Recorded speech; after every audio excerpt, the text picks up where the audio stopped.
Hello সবাই, আজকে আমরা ডুব দেব এমন এক রহস্যে যেটা ৭৫ বছরেরও বেশি সময় ধরে পুলিশ, গোয়েন্দা, সাংবাদিক সবাইকে চমকে রেখেছে। একটা খুন যেটা এত ভয়ঙ্কর, এত নিখুঁতভাবে সাজানো যে শুনলেই শরীর ঠান্ডা হয়ে যাবে। এক মেয়ের নাম ছিল এলিজাবেথ শর্ট, কিন্তু পুরো বিশ্ব তাকে চেনে ব্ল্যাক ডালিয়ার নামে। কিন্তু কেন তাকে ব্ল্যাক ডালিয়া বলা হয়? তার সাথে আসলে কি হয়েছিল? কেন এই কেস এত বছরের সমাধান হলো না? আর পুলিশ আজও কেন বলে এটা আমেরিকার সবচেয়ে রহস্যময় আনসলভড মার্ডার? চলুন আজকের ভিডিওতে আমরা খুলে ফেলবো ব্ল্যাক ডালিয়ার রহস্যের প্রতিটি পর্দা।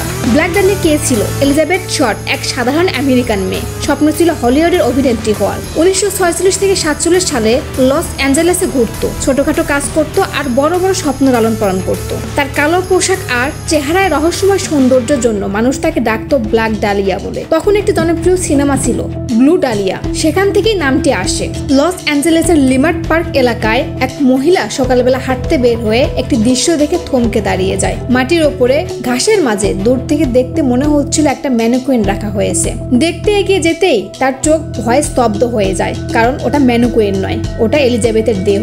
দেহটি 2 টুকরো করা ছিল, কোনো রক্ত নেই। মানুষ মনে করলো অন্য কোথাও খুন করে এখানে সাজিয়ে রাখা হয়েছে। দেহের গালে কেটে দেওয়া হয়েছিল ভয়ঙ্কর গ্লাসকো স্মাইল, ঠোঁটের কোণ থেকে কান পর্যন্ত। এই দৃশ্য পুলিশদেরও শিহরিত করে দিয়েছিল। পুলিশ সঙ্গে সঙ্গে এলাকা ঘিরে ফেলে, কিন্তু একটা জিনিস স্পষ্ট, এটা কোনো সাধারণ খুন নয়। এটা প্ল্যান করে করা, অত্যন্ত নিয়ন্ত্রিত এবং সঠিকভাবে সাজানো। কেন? কারণ দেহে কোনো রক্ত পাওয়া যায়নি, মানে তাকে অন্য কোথাও খুন করা হয়েছে।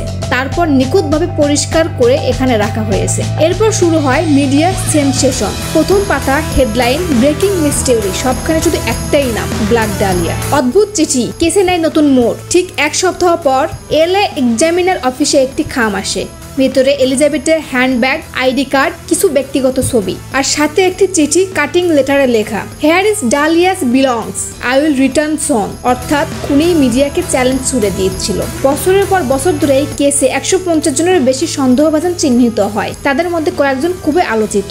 জর্জ হোডেল, একজন ধনী ডাক্তার। হোডেলের বাড়িতে সে সময় অদ্ভুত গোপন রুম, মানুষের চিৎকারের রেকর্ডিং আর সন্দেহজনক ফটো পাওয়া যায়। তার নিজের ছেলে পর্যন্ত বলেছিল, আমার বাবাই ব্ল্যাক ডালিয়ার কিলার। ওয়াল্টার বেইলি, মৌলিকভাবে একজন সার্জন। এত নিখুঁতভাবে দেহ কাটা কি সাধারণ কেউ করতে পারে? তবুও কোনো কনক্রিট প্রমাণ মিলল না। কয়েকজন লোক জানিয়েছিল ঘটনার আগের রাতে এলিজাবেথকে এক লম্বা, পাতলা, সুসজ্জিত পুরুষের সাথে দেখা গেছে, কিন্তু কেউ আর কখনো সেই মানুষটিকে খুঁজে পায়নি।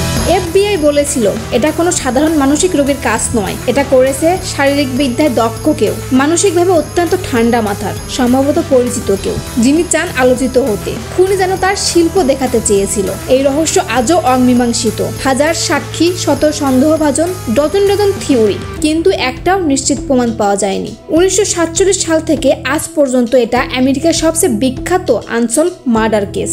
এখনো মানুষ প্রশ্ন করে এলিজাবেথকে আসলে কে মেরেছিল? কেন দেহকে এমনভাবে সাজানো হয়েছিল? খুনি কি সত্যি ডাক্তার হোডেল, নাকি পুরো ঘটনাটি ছিল কোনো গোপন সমাজের রিচুয়াল? এই উত্তরগুলো ইতিহাসের অন্ধকারেই রয়ে গেছে।